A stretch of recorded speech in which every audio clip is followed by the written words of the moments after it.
Okay, dutangiye Devira cyangwa se Sekibi episode 153. Yego, turabasuhuje kandi dushimira abakoze subscribe mu gusesengura Devira cyangwa se Sekibi iyi season. Reka nkubwire inshuti y'umusaraba, iyo ukoze icyaha Satani aragushima, ariko igihe cyagera akagutamaza akagushyira ku mugaragaro. Tugaruka hakuno, wibuke tuzi neza ko ndetse uyu Debora yapfuye, ariko uyu munsi yagarutse ndetse gusaza Devu. Ubwicanyi nta cyiza cyo kwica. Hari igihe ukora ibintu ukagira ngo uri kugenda mu busirimu, ariko bikaza kurangira ubaye ndetse nk'ikijunjami. Turakomeje season yacu, barakwereka ndetse Debora ari kubwira Devu, aramubwira ngo Devu, wowe uziyahura, ntiwanyishe yo nawe uziyahura cyangwa se uziyica, nzakureka umaze kwiyahura. Devu ndetse byamucanze, Debora ni wowe? Ati nanjye ndabikoze nabizi ngo mbabarira. Ati rwose nari nsinziriye, ngo nanjye sinari mbizi, ngo habe ntunyice ntakwice. Debora ati nzakureka wiyahure, waranyishe nanjye nzakureka wiyahure.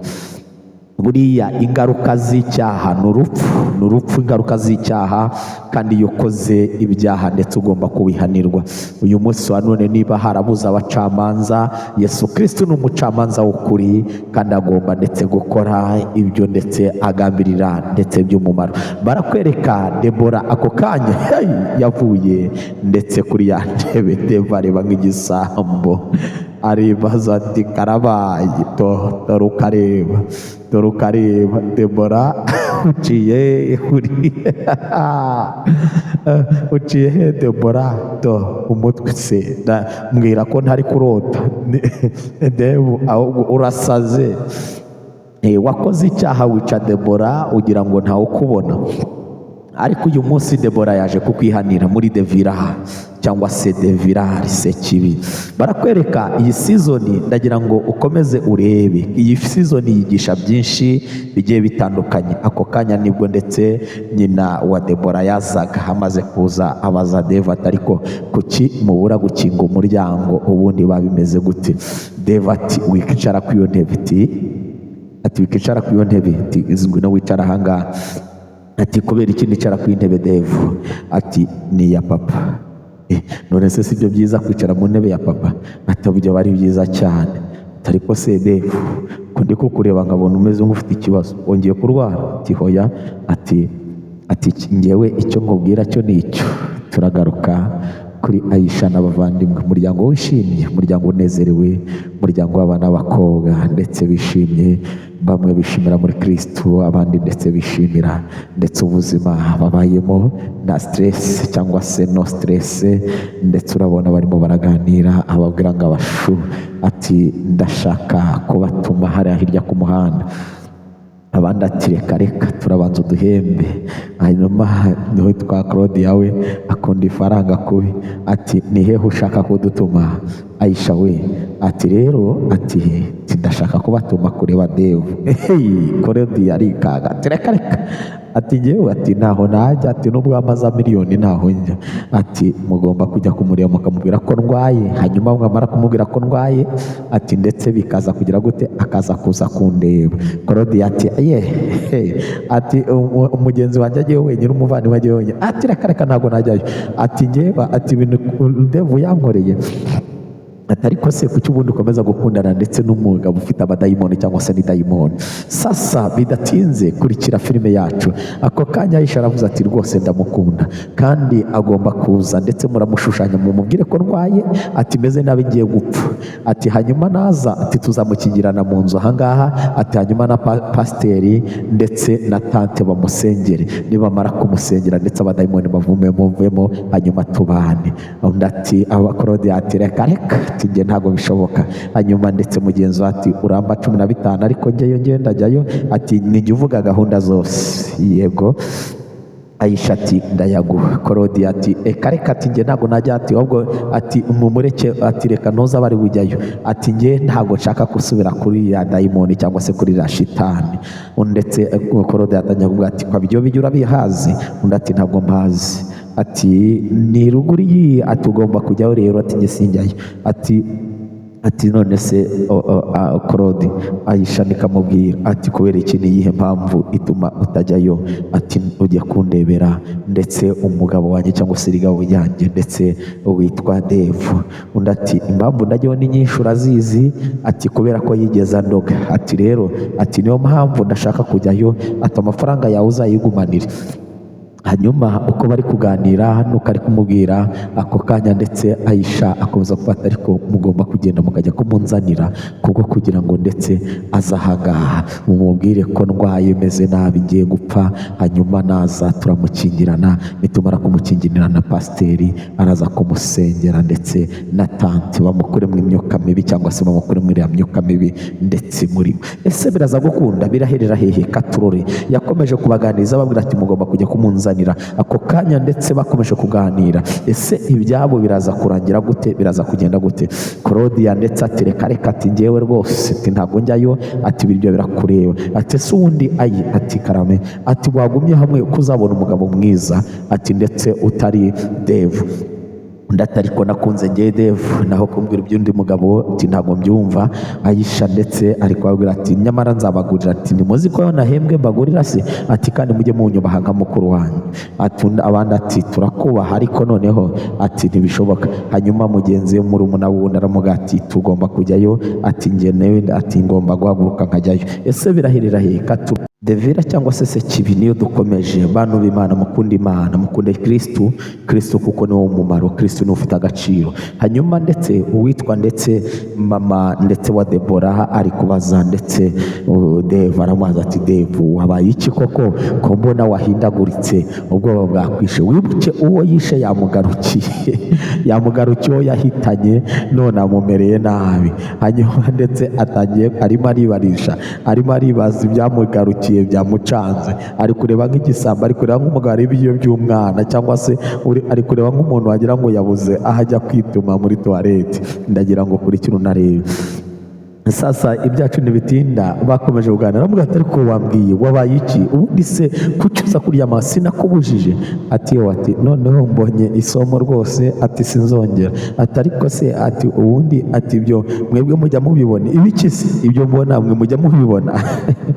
Devu yasaze noneho byamucanze. Wibuke Debora yamuteye kugira ngo ndetse amubwira ati ntiwanyishe se? Ati nanjye, ati nzaruhuka wiyahuye, ati kubera ko waranyishe. Ndagira ngo ukurikire unarebe. Hanyuma ibyacu ntibitinda, bakomeza kuganira, bakomeza ndetse kuvugana. Akamukoraho akamubwira ati reka winkoraho, ati winkoraho ndi muzima. Ati Devu ntabwo urwaye? Ati ntabwo ndwaye ndi muzima. Ati none se wabaye iki? Mbwira ikintu wabaye. Undi ati ntacyo nabaye. Ati ariko se, ati mwe ntabwo mujya mubibona? Undi ati ibiki se? Mbwira ibyo uri kuvuga ngo nabyo tujya tubona, ni ibiki uri kumbwira? Undi aramubwira ati mbwira ntabyo mujya mubona? Ati ibiki? Nibyo ndi kukubaza.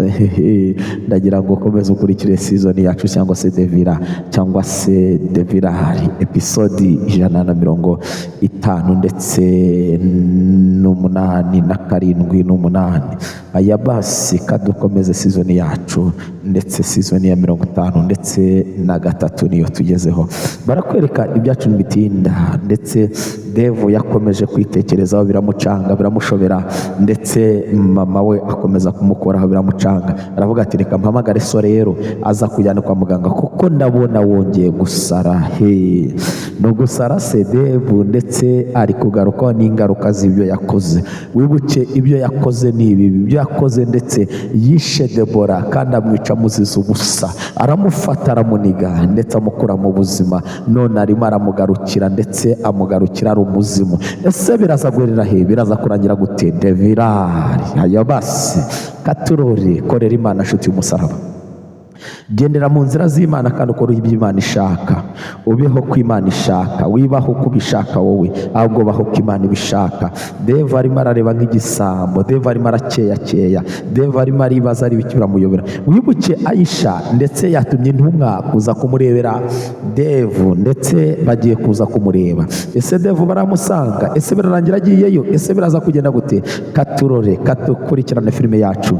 Hanyuma ibyacu bidatinda, wibuke Devu afite misiyo yo kugarura ndetse uwitwa ndetse Teta akamukura ikuzimu akamuzana ndetse kuri iyi si, kandi misiyo ariho niyo gushaka impeta kubwo kugira ngo ndetse Teta cyangwa se Fabiola agaruke. Barakwereka ndetse umubyeyi yaje amwicara uruhande aravuga ati okay, ati noneho ati reka mve kwira ntebe, ati hanyuma nicara aho ngaho, ati hanyuma umbwire, ati none ati niki wari uri kumbwira hariya, ati ntacyo, ati ni papa, ati nari ndi kukubaza. Katukomeze filime yacu.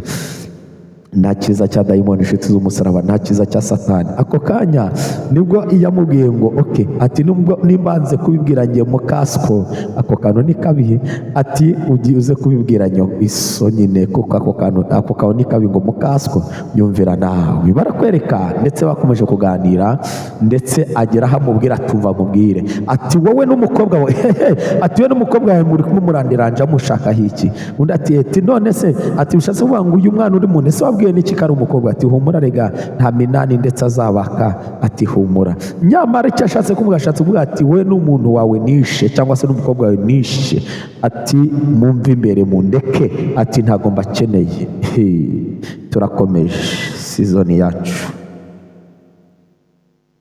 Sasa ibyacu ntibitinda, tugaruka ndetse kuri Jojo ndetse na Fabiola, ndetse Fabiola yamutembereje i Kigali, arimo aramwereka inzira aho baciye ndetse agenda amwibutsa. Fabiola ati reka ibi ntabwo mbyibuka. Nyamara twamaze kumenya ko uyu nguyu ndetse atari rya dayimoni Teta, ahubwo ni Fabiola wa nyawo wagarutse. Kandi Fabiola wagarutse yaje ndetse atari kibi, mu gihe ndetse icyo barimbuye ni kibi kandi icyo bikigambira no gucocomera abana b'Imana. Ariko uyu nguyu we urabona ko ndetse ari umukristo, kandi umukristo w'umumaro, umukristo mu rugendo. Njye ndi umukristo nzahora ndiwe mu bintu byose ngeze ku gupfa. Njye ndi umukristo mpora mbihamya, naho igihugu cyose cyaseka. Haleluya. Njye ndi umukristo ndi umutabazi mu ntambara ndasana n'ibyaha. Imana ishimwe. Fabiola mugati ni ukuri kw'Imana ntabwo ngiye nigeze ngera muri uyu musozi ni ubwa mbere ngugezemo, nta nubwo nkuzi. Ati rwose, ati kuko ati nta uzi igihe twahiriye dusengana, ni gute ntaba naragize gute narababeshye. Ariko bantu b'Imana ndagira ngo dukurikirane, ese uyu muntu wapfuye witwa Teta yapfuye gute, byagenze gute? Ko ubuhamya twahawe ubuhamya yuko ndetse mama wa Fabiola yatambye Fabiola. None tubonye Fabiola ndetse twabonye Fabiola muri iyi si, nyamara iyi filime ibaye amayobera. Fabiola arimo aragenda ariko ntago ari kumenya ndetse ahantu yigeze agenda. Kandi usubije amaso inyuma koko uyu Fabiola ntago azi ndetse ibyabaye. Ndagira ngo ukurikire kandi urebe iby'iyi filime, urebe ibya Devirari cyangwa se Sekibi, aho biri buze guherera nuko biri buze kurangira. Barakwereka yakomeje kumuganiriza amubwira atoke, ati noneho rero ahangaha ati niho twahuriye, ati tumaze guhura ndetse ndakomeza ndagukurikirana. Ati none urimo urambwira ngo reka nta makuru uzi ndetse y'aha hantu. Ati njyewe ndahibuka Jojo, ati ahangaha niho twahuriye. Fabiola ati okay, ati ndabyemera, ati birashoboka cyane, ati ariko ati ntago ari njyewe, ati kandi ni koko nyine abantu barasa, ati ariko ntago ari njye. Ibyari amayobera ibi ngibi, ndagira ngo ukurikire unarebe. Bakomeje tugaruka kuri Kiramani, nagiye kumenesha amavuta kugera kuri telefone avuga ngo imodoka nagiye kumenera amavuta, hanyuma ninyirangiza kumenera amavuta ndaza. Haya basi, barakwereka ibyacu bitinda ndetse bari kuganira nibwo ndetse umukanishi we yazagara mu ati bite, undi aravuga ati ni byiza, imodoka nayirangije, imodoka yarangiye naraje, ati ndaje. Barakwereka ibyacu bitinda yahise ndetse amera nkuva kuri telefone, hanyuma ndetse mukomera nkuva kuri telefone kuko yaramubwiye ngo ndakuvugisha gatoya. Akimara kuvuga ati ndakuvugisha gatoya, undi yaramubwiye ati bose tinayirangije rwose imodoka. Nibwo yakoze mu mufuka akuramo inote cyangwa se itinda ry'amafaranga, arangije ndetse ahereza ndetse wa mugaragu w'Imana cyangwa se ahereza ndetse wa mwana w'Imana, arangije ndetse aramubwira ati ariko se ati ntabwo ushobora wenda kuba wagira ndetse ikintu unkorera ndetse cy'umumaro, kuko ndagushakira pasiteri akazi. Ati pasiteri ati uwuhe? Ati pasiteri ati nta kazi yagiraga se? Ati ntako. Kiramana arumirwa, rero ndi kumushakira akazi. Ati ariko bose wamuha akazi muri kampani yawe? Undi anamubwira ati oke, ni byiza. Ati kumuha akazi ni byiza, ariko ati ntabwo bishoboka bitewe n'uko muri kampani harimo intambara, harimo ibigeragezo. Wibuke njye n'umugore twarashwanye, niba twarashwanye rero hari ibintu bigomba guhinduka, hanyuma akaguma ndetse mu bye nanjye ndetse nkagira ibyanjye njyamo, niko bimeze. Ako kanya rero ndetse arangije aramubwira ati oke, ati noneho ati akazi nikaboneka ati nzabasha kukamuha. Ati reka mbanze ngira ibyo nsuganya, nimara kubisuganya bizabasha kugenda neza. Turacyakomeje sizoni yacu kandi ndetse arangije aramubwira ati oke, ati reka tubikore gutyo. Tugaruka kwa Teta, niho tugarutse. Fabiola ageze kwa Teta, biragenda gute? Birarangira gute? Ese Nzayino namubona cyangwa se uwitwa Jojo namubona, biraza kurangira gute? Kurikira iyi filime biraza kuherera he? Ako kanya nibwo ndetse yakomeje amubwira ati aho ntuhibuka. Undi aramubwira ati reka ati ntaho nibuka. Sasa bidatinze ako kanya Nzayino ndetse nibwo yaje, nyuma mu kuza aza yiririmbira. Ako kanya ndetse yasanze ndetse uwitwa ndetse aravuga ati ariko Jojo ubundi ubujya hehe? Ati wa mukobwa urajya he noneho ko ndetse uwitwa Teta yagiye n'iki kikuzanye? Undi ati kinzanye ati Nzayino. Ati wowe uza gusura Nzayino? Ati reka ati ntabwo aricyo cyaba kikuzanye. Atare atubeshya ko atuza kumusura. Ati cyane rwose, ati nza kugusura. Ati ati oke, ati none se ati amakuru y'iminsi ati ni meza. Ati none se amakuru ya Teta? Ati Teta uramubaza? Ati Teta warimbutse kera? Atari kibara riraguye. Ati Teta yararimbutse. Ati gute? Ati yararimbutse rwose. Ati byaramurangiranye. Ati yaragiye, ati yarapfuye ararangira. Urabizi n'amagambo yanzanye mugenza ndagira ngo ntarebe. Sasa muri ako kanya Nzayino ari kuvuga uburyo umuntu yarihubutse yagiye tiyashize. Ako kanya ati oke, Jojo ati oke. Ako kanya byacu bitinda, nibwo ndetse Nzayino yakomeje kwibiramo avuga ndetse ako kanya bidatinze nibwo ndetse uwitwa ndetse Jojo ndetse ati noneho ati numvishe ati ko bihagaze. Sasa bidatinze nibwo ndetse uwitwa Jojo yamaze kuvuga ati ngiye nabyumva neza nanamenya uko ibintu bihagaze. Nibwo ndetse yahise agira gutya aravuga ati noneho rero ati ubu ati Teta aramutse agarutse ati kandi yararimbutse. Ako kanya yararimbutse. Sasa ndetse nubwo yifataga ku matama arangije arahamagara ati ahamagara Fabiola. Nzayino ese filime yacu nayo nuko igenze. Ese Nzayino nahamutse biragenda gute? Birarangira gute? Bye bye, mwakoze kuza, turabakunda. Alright, sava.